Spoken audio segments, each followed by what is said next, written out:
पनवेल महानगर क्षेत्रातल्या नागरिकांना गृहीत धरलं जातं आणि निर्णय घेतले म्हणून सांगितलं जातं ते बघितलं। पनवेलच्या नागरिकांचा सातत्यानं 2017 पासून संघर्ष चालू आहे।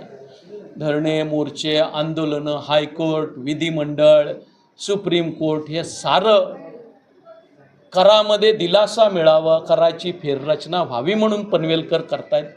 पनवेलचे आमदार मात्र 100% कर त्यांनी त्यांच्या बंधूनं भाजप सत्ताधारी महापालिकेत असताना जो लावलेला आहे तो मान्य करा आणि त्याच्यावर 10% व्याज भरा असं सांगतायत आणि त्या बदल्यात देवाभाऊंचं आणि महाराष्ट्र सरकारचं अभिनंदन करतायत। असा या ठिकाणी प्रकार चालू आहे। पनवेलकर या ठिकाणी सांगतायत की या ठिकाणची कायदा सुव्यवस्था चांगली राहिली पाहिजे, सामाजिक स्वास्थ्य चांगलं राहिलं पाहिजे, या ठिकाणी सर्व धर्मीय राष्ट्रीय एकात्मतेच्या दिशेनं राहिले पाहिजेत।